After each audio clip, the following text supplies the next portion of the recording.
Bismillahirrahmanirrahim. Assalamualaikum warahmatullahi wabarakatuh. Innal hamdalillahi nahmaduhu wa nasta'inuhu wa nastaghfiruh wa na'udzu billahi min syururi anfusina wa sayyiati a'malina. May yahdihillahu fala mudhillalah wa may yudlilhu fala hadiyalah. Asyhadu an la ilaha illallah wahdahu la syarikalah wa asyhadu anna Muhammadan abduhu wa rasuluh. La nabiyya wa la rasula ba'da. Amma ba'd. Pemirsa Taubat TV yang dirahmati Allah Subhanahu wa taala. Alhamdulillah, segala puji hanya milik Allah Subhanahu wa taala. Shalawat dan salam semoga senantiasa tercurahkan atas junjungan Nabi kita yang mulia, Nabi Muhammad Rasulullah sallallahu alaihi wasallam beserta para sahabatnya, keluarganya dan juga seluruh pengikut beliau sallallahu alaihi wasallam hingga hari kiamat kelak. Pemirsa Taubat TV yang dirahmati Allah Subhanahu wa taala, setelah kita mengetahui tentang arti tazkiyatun nufus dan juga betapa urgensinya tazkiyatun nufus, kita di sini akan sebutkan tentang bagaimana caranya mentazkiyatun nufus, masih pada tulisan yang ditulis oleh Syekh Toha bin Husain Bafadal. Di sini disebutkan 5 poin setidaknya bagaimana caranya kita mentazkiyatun nufus. Kaifa nuzakki nufusana, bagaimana kita mensucikan jiwa kita. Untuk sampai kepada tazkiyatun nufus, untuk sampai kepada pensucian jiwa ini setidaknya ada 5 langkah. Yang pertama adalah dengan at-tauhid al-khalis lillahi tabaraka wa ta'ala, yaitu memurnikan tauhid kita hanya untuk Allah Jalla wa ala. Memurnikan tauhid kita hanya untuk Allah tabaraka wa ta'ala. Allah Subhanahu wa taala berfirman, "Wa may yusyrik billah faka'annama kharra minas sama fatakhtafuhu at-tayru aw tahwi bihi ar-rihu fi makanin sahik." Barang siapa berbuat syirik pada Allah Subhanahu wa taala, maka seakan-akan dia jatuh dari langit, atau disambar oleh burung, atau dibawa angin kepada tempat yang jauh. Dalam surat Al-Hajj ayat 31.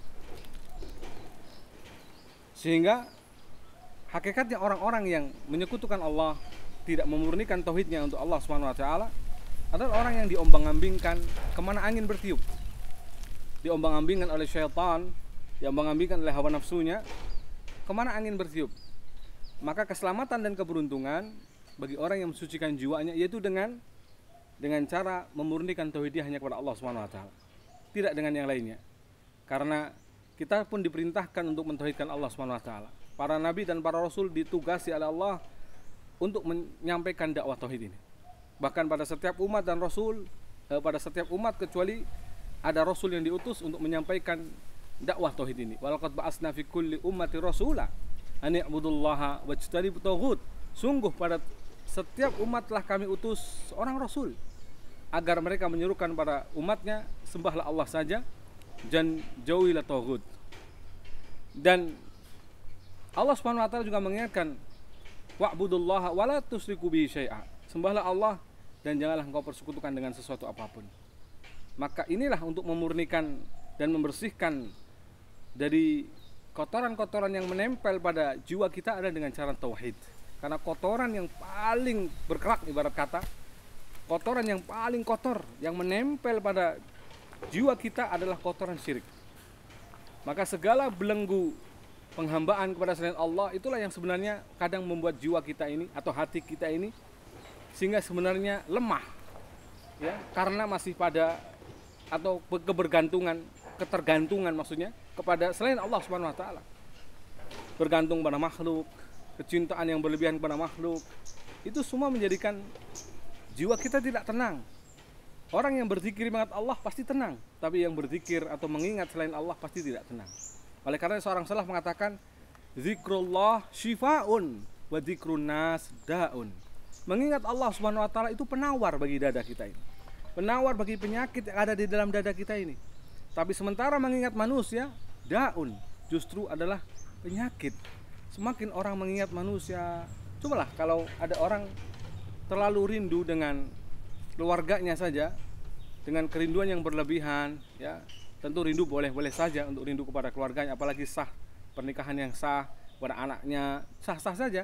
Tetapi ketika itu sangat berlebihan, ya, membelenggu dirinya sehingga tidak tenang jiwanya. Tapi ketika dia pasrahkan bahwa mereka anak-anak kita, bahwa istri kita itu juga adalah ciptaan Allah, yang Allah pasti menjaganya, yang Allah pasti menjamin rezekinya, yang Allah pasti menjaga dari mara bahaya, maka kita akan tenang. Karena kita mengembalikannya kepada Allah Subhanahu wa taala. Tapi kalau kita hanya sekedar mengingat mereka tanpa mengembalikan itu kepada Allah Subhanahu wa taala, waduh, di sini terasa sesek, nyesek, orang bilang. Nyesek betul dadanya karena ketakutan yang berlebihan, karena kebimbangan, kekalutan, bergelayut itu semua di benak kita, di pikiran kita, seakan-akan menghantui hidup kita. Bahkan mungkin masa depan mereka bagaimana sekolah mereka, dan seterusnya. Inilah perlunya kita memurnikan akidah kita, bahwasanya yang menjamin rezeki kita Allah, yang menjamin hidup kita Allah Subhanahu wa taala. Kenapa kita masih takut? Wa ma min dabatin fil ardi illa 'alallahi rizquha. Dan tidaklah makhluk yang melata di muka bumi ini kecuali Allah yang menjamin rezekinya. Nahnu narzuqukum wa iyyahum. Nah, kamilah yang memberi rezeki kepada kalian, bahkan juga kepada mereka. Dalam ayat yang lainnya redaksinya berbalik. Kamilah yang memberi rezeki kepada kalian dan juga mereka. Nahnu narzuqukum wa iyyahum. Nahnu narzuquhum wa iyyakum. Demikian. Ada dua lafal atau dua kalimat firman Allah Subhanahu wa taala yang berbeda pada tempat yang berbeda. Kamilah yang menjamin rezeki mereka dan juga kalian. Dalam ayat lain mengatakan Allah, kamilah yang menjamin rezeki kalian dan juga mereka. Subhanallah. Maka kenapa kita masih takut? Makanya tauhid itu perlu kita pertebal agar semakin tenang, tentram jiwa kita. Ala bidzikrillahi tatmainnul qulub. Ingatlah, hanya dengan mengingat Allah Subhanahu wa taala hati makin tentram, hati makin tenang. Dan mengingat Allah di sini tentunya mengingat keagungannya, mengingat kekuasaannya, mengingat akan kemahaagungannya, kemahabesarannya, mengingat akan bahwasanya Allah itu menjamin rezeki hambanya, memberi rezeki hambanya. Allah akan menjauhkan kita dari mara bahaya, akan membela orang-orang beriman. Innallaha yudafi'u 'alil ladzina amanu. Jaminan-jaminan ini harus kita tancapkan kuat di dalam relung hati kita. Karena hasil dari tancapan iman itu amal yang baik, akhlak yang baik. Itulah pentingnya akidah yang murni. Maka ketika kita beribadah hanya pada Allah, beramal hanya karena Allah, sholat hanya karena Allah, melakukan tidak ada tanpa pamrih istilahnya, tanpa pamrih, tanpa ada tujuan-tujuan lainnya, maka itu akan mudah. Bahkan pancarannya akan nampak dari kejernihan wajahnya, keceriaan mukanya. Padahal mungkin dia juga sedang ditimpa kesulitan, dia juga mungkin sedang ditimpa kesusahan, tapi karena dia yakin dengan Allah Subhanahu wa taala, dia tampak ceria, dia tampak senang, dia tampak elok dipandang. Begitulah keadaan orang-orang yang ahli tauhid, orang-orang yang senantiasa yakin dengan janji-janji Allah Subhanahu wa taala. Pemirsa Tobat TV yang dirahmati Allah Subhanahu wa taala. Kemudian poin yang kedua, untuk meraih kesucian jiwa itu adalah dengan fi'lu ta'at wa tarkil muharramat, yaitu berusaha mengejawantahkan, mengamalkan segala bentuk ketaatan kepada Allah Subhanahu wa taala, merealisasikan segala bentuk ketaatan kepada Allah Subhanahu wa taala, taqarrub kita, mendekatkan diri kita kepada Allah Subhanahu wa taala, dan tentunya tarkul muharramat, menjauhi segala bentuk yang dilarang oleh Allah Subhanahu wa taala. Karena ketaatan pasti berbuah kebaikan bagi hati. Sebaliknya, keharaman, kemaksiatan pasti membuahkan keburukan bagi hati. Itu catat baik-baik. Karena al jaza min jinsil amal, balasan tergantung perbuatan. Artinya kalau kita berbuat baik, Allah balasi kebaikan bagi hati kita. Tapi kita berbuat buruk pada Allah, bermaksiat pada Allah, dengan melanggar aturan Allah, maka Allah berikan keburukan pada hati kita. Kotornya hati, bersihnya hati bergantung sejauh mana Anda mau melakukan kebaikan, beramal soleh, ataukah justru sebaliknya melakukan maksiat, dosa-dosa. Dan maksiat di sini ma'asyiral muslimin, kita katakan bukan hanya maksiat yang sifatnya berzina, minum khamr, tentunya maksiat lebih dari itu. Karena maksiat kepada Allah bisa saja dengan berbuat syirik, maksiat kepada Rasulullah bisa saja dengan menyelisihi sunnah Rasul Shallallahu Alaihi Wasallam. Dia tahu bahwasanya Rasul mengajarkan seperti ini, tapi dia merasa berat, misalkan, saya pengennya begini, bahkan mungkin mengada-ngada perkara baru, beragama semau gue, nggak mau diatur dengan aturan Rasul Shallallahu Alaihi Wasallam. Ini berarti hakikatnya bermaksiat. Dan ketika seperti ini keadaannya, tentu khawatir kita ya dengan jaminan dari Rasul Sallallahu Alaihi Wasallam. Karena Rasul menjamin, apa jaminan Rasulullah? Kullu ummati yadkhulunal jannah. Setiap umatku pasti masuk surga. illa illa man aba, kecuali orang yang enggan. Setiap umatku pasti masuk surga kecuali orang yang enggan. Waman ya'ba ya Rasulullah, siapa orang yang enggan itu ya Rasulullah? Lalu Rasulullah menerangkan, orang yang mentaatiku itulah yang pasti masuk surga. Sedangkan orang yang menyelisihiku, bermaksiat kepadaku, itulah orang yang enggan untuk masuk surga. Maka pemirsa Tobat TV yang dirahmati Allah SWT, semoga Allah SWT terus memberikan semangat, kekuatan, atau istilahnya bahasa syar'inya adalah taufik, ya. Allah memberikan taufik kepada kita, kekuatan untuk beramal soleh, sehingga bahkan mungkin husnul khatimah, yaitu menutup usia kita menutup akhir usia kita dengan amal soleh, ya. Ini yang kedua. Poin yang ketiga, agar kita bisa meraih kesucian jiwa adalah dengan menuntut ilmu syar'i. Karena bagaimana mungkin kita bisa membedakan antara ini yang baik atau yang buruk, ini yang halal atau yang haram, ini yang sunnah dan ini yang tidak sesuai dengan sunnah. Bagaimana membedakannya kalau kita tidak belajar? Bahkan dalam perkara yang halal dan haram saja ada perkara di tengah-tengah yang subuhat, yang samar-samar. Yang Nabi mengatakan la ya'lamuhunna katsirun minan nas. Tidak mengetahui kebanyakan dari manusia. Artinya orang-orang umumnya tidak mengetahui. Siapa yang tahu? Al-alim, orang yang berilmu. Maka dengan ilmu kita tercerahkan.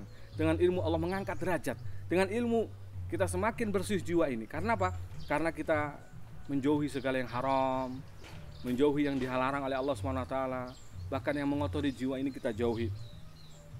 Maka demikianlah kita akan tahu bagaimana resep yang ditulis atau resep yang untuk penyakit kita bagaimana akan sesuai kalau kita tidak mengetahui, mengilmuinya. Demikianlah dokter tentu ahli karena dia belajar, karena dia mengilmuinya, mengetahui seluk-beluk sebuah penyakit dan juga obatnya. Demikian pula kita ketika ingin mengobati diri kita, mengobati penyakit kita, maksudnya ada dalam jiwa kita, yang ada dalam hati kita, maka tentu kita harus belajar bagaimana caranya mensucikan jiwa. Belajar tentunya kepada para ulama yang tahu buruknya jiwa, akhlak yang buruk, tercelanya akhlak yang buruk, ya. Dan mereka orang-orang yang mengenal Allah, ya, yang di atas petunjuk para nabi dan orang-orang saleh. Karena mengobati dan membersihkan jiwa itu lebih sulit ketimbang membersihkan atau mengobati penyakit badan. Itu harus kita tahu bahwa mengobati penyakit yang ada di dalam hati kita ini lebih sulit ketimbang mengobati penyakit badan ini. Maka tentu kita harus lebih tanyakan kepada ahlinya. Fas'alu ahla dzikri in kuntum la ta'lamun. Tanyakanlah kepada ahli ilmu jikalau kalian tidak mengetahuinya.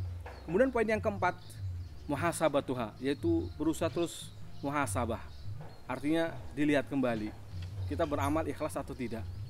Cek, kita sudah mengamalkan sih, tapi amal itu apakah benar-benar karena Allah, ataukah jangan-jangan karena fulana, karena si fulan, karena agar disebut ini, karena agar dikenal ini, karena agar dikatakan begini.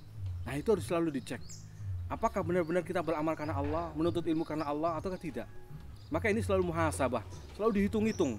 Benar-benarkah kita beramal, benar-benar sudah ikhlas mengikuti petunjuk Rasulullah, ataukah belum? Oleh karenanya Imam Hasan Al-Basri rahimahullah pernah mengatakan, rahimallahu abdan waqafa indahamihi. Semoga Allah merahmati seorang hamba yang berhenti sejenak ketika hendak dia beramal. In kana lillah madha, kalau dia amalnya pasti karena Allah, dia kerjakan, eksekusi. Wa in kana li ghairihi, kalau amalnya tahu itu bukan karena Allah, dia ta'akhkhar, dia pending sejenak sampai benar-benar amalnya pasti karena Allah Subhanahu wa taala. Maka muhasabah ini selalu ditekankan. Dia begitu juga dalam masalah makanan yang dia makan. Pastikah sudah makanan yang dimakan itu halal ataukah ada tercampur sedikit yang haram? Demikian. Maka harus selalu muhasabah. Kemudian yang terakhir, ma'asyiral muslimin, pemirsa Tobat TV yang dirahmati Allah Subhanahu wa taala, bahwa kiat untuk meraih kesucian jiwa ini adalah yang terakhir, mencari teman yang saleh. Karena teman duduk ini sangat pengaruh. Seperti yang kita katakan atau sering kita sebutkan mungkin di tempat-tempat yang lain, atau mungkin sudah sering mendengar kajian dari ustadz-ustadz kita, ya, bahwa para ulama mengelompokkan teman bergaul itu ada 4. Teman bergaul itu ada 4. Yang pertama, yang kita bergaul dengannya seperti memakan makanan bergizi, masya Allah, nikmat, lezat, sangat bermanfaat bagi tubuh kita. Dan kita tidak mungkin hanya sekali, 2 kali, bahkan sehari aja kita kadang 2 sampai 3 kali makan makanan bergizi itu. Nah, demikianlah gambarannya. Kita berteman dengan orang-orang yang seperti mengkonsumsi makanan bergizi, kita akan terus datang kepadanya. Sedikit-sedikit datang kepada mereka. Siapakah mereka? Mereka adalah ahlul ilmi, orang-orang yang ma'rifatullah, mengenal Allah Subhanahu wa taala. Orang-orang yang mengenalkan kita kepada Allah, membuat kita takut pada Allah Subhanahu wa taala, mengajak kita agar menjauhi yang haram, mengamalkan yang sesuai dengan sunnah Nabi sallallahu alaihi wasallam, menjauhi yang tidak dicontohkan oleh Nabi sallallahu alaihi wasallam. Mereka lah orang-orang yang tulus mengajarkan kita kepada kebaikan, mengajak kita kepada jalan Allah Subhanahu wa taala. Inilah perumpamaannya seperti mengkonsumsi makanan yang bergizi. Nikmat, lezat, dan selalu kita butuhkan. Yang kedua, pergaulan atau duduk dengan orang seperti mengkonsumsi obat. Artinya seperti minum obat, ya. Kita kan nggak mungkin seumur hidup kita selalu lagi-lagi minum obat, lagi-lagi minum obat, kan nggak mungkin. Bahkan setiap hari saja, sekali misalkan minum obat dalam rentan waktu yang sangat lama, setiap harinya sekali-sekali, itu saja sudah sangat memusingkan, sudah sangat membosankan, dan tidak mau kita terbelenggu dengan seperti itu. Demikianlah gambaran. Kita bergaul dengan ahli dunia, orang-orang yang mungkin melulu kerjanya dunia, melulu pikirannya bisnis, melulu pikirannya hanya dunia dan dunia, bikin pusing kita, bikin pusing, bahkan hancur akhirat kita. Makanya bergaul dengan mereka sebutuhnya saja. Kalau kita tidak tahu masalah ini, kita tanya kepada mereka. Kita tidak tahu bab ini, kita bertanya kepada mereka. Inilah suhbah kepada ahli dunia seperti ini saja, sebutuhnya saja. Makanya minum obat itu secukupnya saja. Saat kita sakit, kita minum obat. Ketika tidak sakit, ya tidak minum obat. Demikianlah gambarannya. Kemudian yang ketiga, seperti makan atau terkena penyakit. Memakannya seperti kita tertular penyakit, tertular makanan yang tidak enak, ya. Itu bergaul dengan orang-orang seperti ini, bergaul dengan mungkin orang yang tidak bisa menjaga omongannya. Duduk dengan orang seperti ini kita makin gibah pokoknya. Duduk dengan orang seperti ini, oh pokoknya makin saja kita tambah carut marut akhirat kita. Mengajak kita hanya tongkrongan, mengajak kita hanya main-main senda gurau saja, leha-leha hidup itu, seolah-olah tidak ada tujuan, tidak ada arti, tidak ada makna. Maka seperti ini mengotori jiwa kita. Padahal Nabi mengatakan min husni islamil mar'i tarkuhu ma la ya'ni. Di antara tanda kebaikan Islam seorang meninggalkan yang enggak manfaat baginya. Itulah kebaikan Islam seorang. Kemudian gambaran teman yang keempat, yang kita bergaul dengannya seperti kita makan makanan yang mengandung racun. Nauzubillah. Andai kan kita tahu di hadapan kita ada makanan nikmat sekali, senikmat selezat apapun, tapi kita tahu bahwa itu dicampuri dengan sianida atau racun yang mematikan, akankah kita mengkonsumsinya? Itulah gambaran kita duduk bergaul dengan orang-orang yang membinasakan akhirat kita, yaitu merusak agama kita. Yang kita kalau semakin bergaul dengannya, kita tidak ngamalin sunnah, bahkan mungkin membenci sunnah, membenci orang-orang yang mengamalkan sunnah, membenci orang-orang yang di atas dakwah tauhid. Pokoknya kalau seperti ini berarti kelompok sesat. Kalau seperti seolah-olah dicekoki, diarahkan agar kita justru membenci orang-orang yang mengamalkan, mengibarkan panji-panji tauhid, mengibarkan panji-panji sunnah. Nauzubillah summa nauzubillah. Maka bergaul dengan mereka adalah kematian. Kematian hati kita, kerusakan hati kita, bahkan mungkin organ-organ yang lainnya. Nauzubillah summa nauzubillah. Maka bergaulah dengan orang saleh yang kita selalu makan makanan bergizi, seperti mengkonsumsi makanan yang nikmat, mengkonsumsi makanan yang bergizi. Demikianlah teman duduk yang saleh ini akan mengantarkan kita ke surga. Teman duduk yang saleh ini akan selalu membantu kita membersihkan jiwa. Kalau ada kesalahan tidak mungkin ditutup-tutupi. Dia akan selalu menasihati kita dengan cara yang baik, dengan cara yang bijak, dengan cara yang benar. Demikianlah orang saleh. Karena tahu makomnya, tahu kedudukannya, tahu tempatnya, dan tahu kondisinya. Tidak sembarangan, tidak kebiak uyah, orang Jawa bilang, tidak asal hantam kromo, semuanya dihantam, tidak, tetapi bijak, hikmah. Dalam bahasa Arabnya hikmah, menempatkan sesuatu pada tempatnya. Demikian, wabillahi taufik. Semoga bisa dipahami. Wassallallahu ala nabiyina Muhammad wa alihi wa sahbihi ajma'in. Walhamdulillahi rabbil alamin. Wassalamualaikum warahmatullahi wabarakatuh.